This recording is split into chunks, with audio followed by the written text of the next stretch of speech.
Thanks to the wonderful work by our very own Matthew Miranda and a bit busier of a schedule, I have been unable to recap a game this season. My luck hasn't been the best, historically, but I figured a game against the lowly Utah Jazz should be a layup.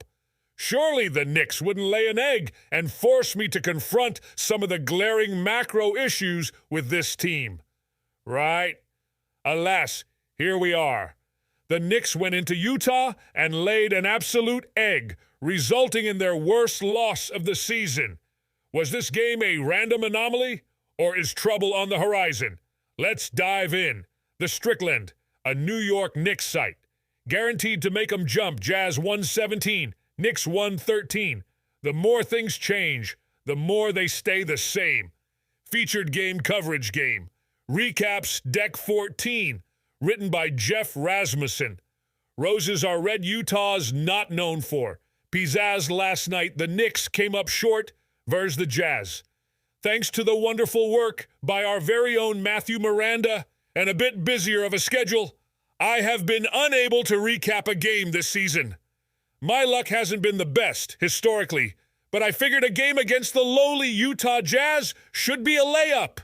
Surely the Knicks wouldn't lay an egg and force me to confront some of the glaring macro issues with this team. Right? Alas, here we are. The Knicks went into Utah and laid an absolute egg, resulting in their worst loss of the season. Was this game a random anomaly? Or is trouble on the horizon? Let's dive in. The return of All-NBA Julius Randle? Let's not bury the leady. Julius Randle was absolutely phenomenal.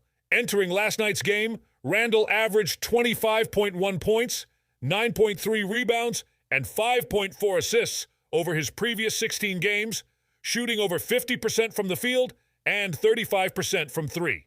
After a slow start to the season, Randle has picked it up offensively, playing at a level that should remind Knicks fans of last season. But while the statistical dominance does resemble 2022-23, zoom in and the nuance of how Randle is providing his offensive impact is much different. What Randle did last season was a lesson in shot mapping. He wasn't outrageously efficient from any one spot. 34% from three, 76% from the FT line, 43% from mid-range. But where he shot helped boost his efficiency. Last season, Randle fired 8.4 three-pointers per 36 minutes, meaning almost 45% of his field goal attempts came from beyond the arc. This season, with his three-point percentage barely eclipsing 30%, his three-point frequencies dipped to 5.6 per 36 minutes, despite taking nearly the same number of shots. Per 36. Instead of firing from distance, Randle has transformed into an inside-out player, preferring to operate at the elbow. No game showcased this evolution more than last night. Randle was 12 of 17 inside the arc, getting wherever he wanted within 15 feet of the basket. The Jazz, who entered the game just 7-16, do not have any options who present a challenge for Randle defensively, and he definitely knew it. To go along with the 32 points, Randle added 6 assists. When Randle is raining threes, it helps the Knicks on the scoreboard. When Randle is dominant inside the arc, it helps all of the Knicks on the court. Unsurprisingly, the Knicks were a team-best +13 in the 39 minutes Randle played. Randle still has a ways to go before returning to his All-NBA impact. He still can fall into spells of lethargy, and his defense is as porous as it's been during his time in New York. But after a horrendous start to the season, he's righted his ship and is headed in the right direction. No matter how you feel about the volatile 29-year-old, this is good news for Knicks fans. A game was played. The rest of the game did not go as well for the Knicks. Since the loss of Mitchell Robinson, New York's domination of the possession battle has dissipated.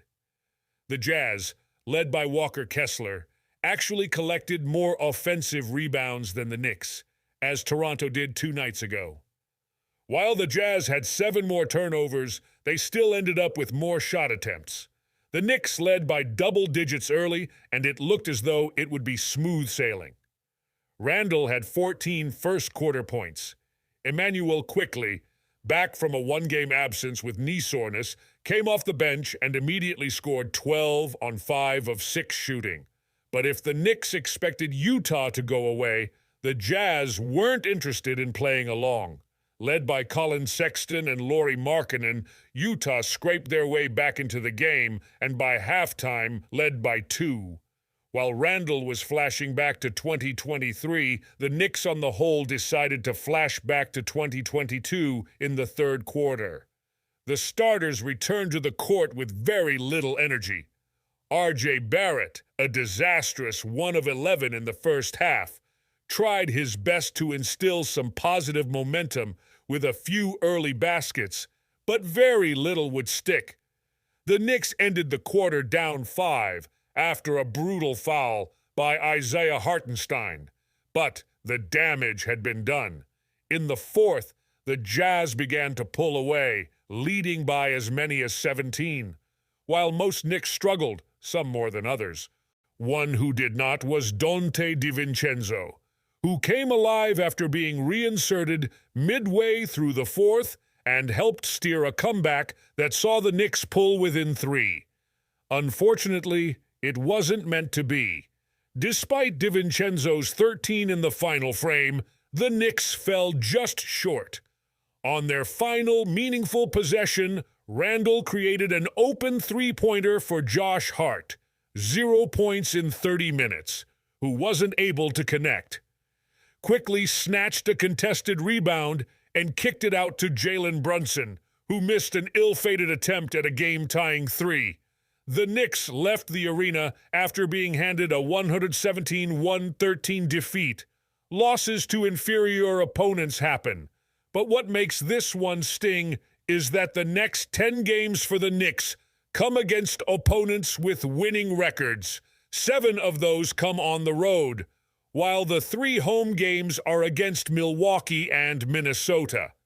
The Knicks could have used an easy win to build some momentum.